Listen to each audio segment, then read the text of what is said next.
Breaststroke is really hard because everyone does it so differently. I think the best thing for young breaststroke is to just stick with what feels right and sorry, my phone's buzzing. You can answer it. Answer it. Answer it. Answer it. Answer it. Answer it. Who is it? Is it Ricky? Yeah. Yes. Yes. Hi. Tell them where you are. Guess who I'm talking to right now? I'm talking to Mel Stewart. He says hi.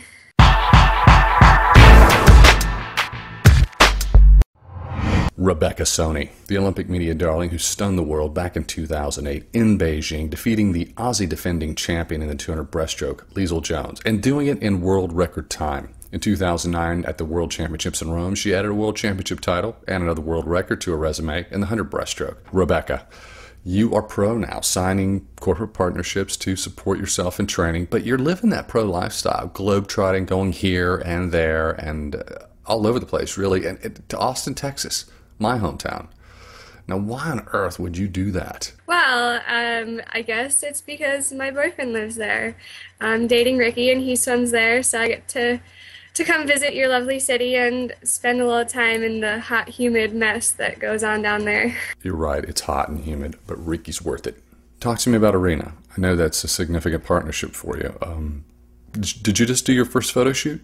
My second. I did my first one about a year ago. That one was the first one, the first eye-opening experience of being there all day and trying to, take pictures and make faces that I don't usually make. So, and then I just did the second one where we did a lot of anger shots. So I had to get the angry face on, but the pictures look pretty cool, so I can't wait to see them. Photo shoots are a lot of fun. It's the perk of being an Olympic champion. But take us back to 2008 in Beijing. Take us back to the stress. What was the most stressful moment for you?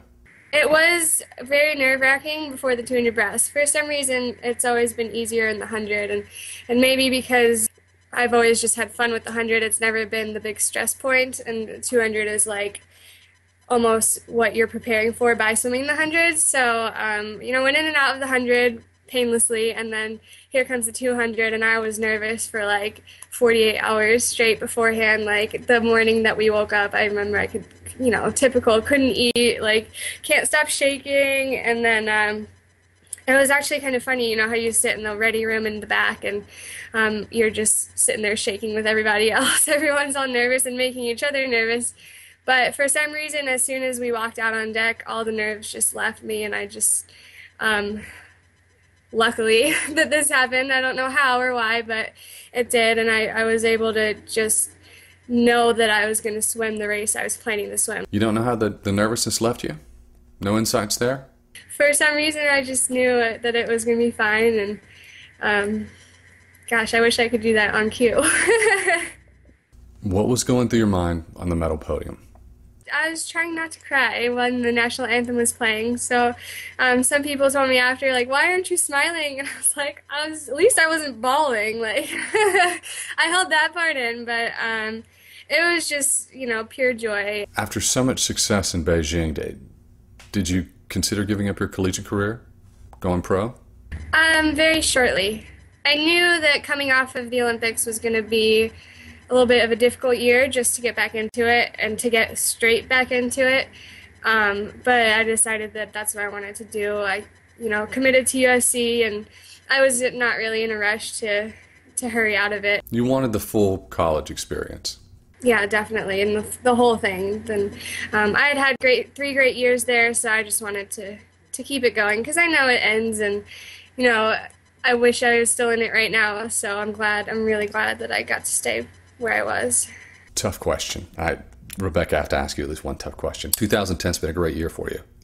You've been knocking on the door of that world record in the 200 breaststroke, unshaven, wearing a textile suit several times, and it's been fantastic. Is this a response to your performance at the 2009 World Championships and the 200 breaststroke when you went out so aggressively, so fast, and faded excruciatingly at the end? I guess a little bit. I never really took that race entirely seriously, which is a little bit of a silly statement considering it was World Championships. But it was a painful race. It was foolish, and but I wouldn't take it back. It taught me a lot, and I guess this year I never really thought of it as a response, but it's just for me just been having fun and trying new things in the water um, and definitely just just having fun with it because now that I'm done with college, I live on the 4-year schedule, and right now is fun time. It's not serious time. So once we get closer to 2012, then it'll be more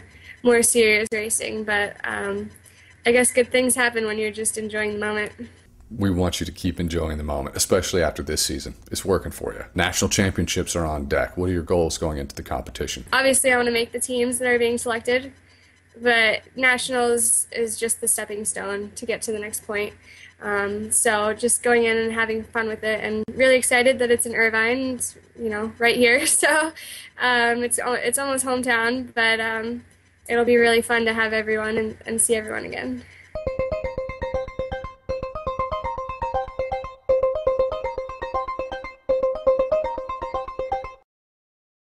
Rebecca Soni, bonus round. Just a few quick questions.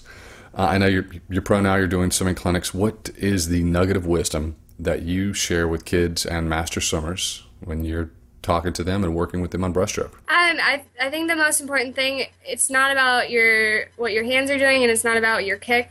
Those are definitely both important parts, but the most important is your core and how you put it together.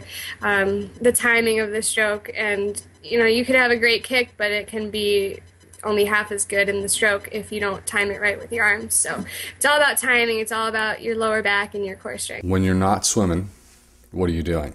I'm out of school for a year now, so just finding new ways to have fun. I don't do all that much. I spend a lot of time on the beach, hiking, yoga, just try to get outdoors as much as I can. Okay. You're on Twitter, as a lot of Olympians are, and just want to know, what are the Rebecca Soni rules for tweeting? I try to keep it relatively swimming related and not entirely too personal, but sometimes, I don't know, it's just whenever you feel like it. I mean, if you're in a bad mood, I definitely am not Twittering when I'm in a bad mood. So when I fall off the radar for a couple days, I'm either really bored or or something's going on. But it's fun. It's fun. I love reading everyone's tweets and seeing what's going on with everyone and posting pictures and all that stuff. It's really fun.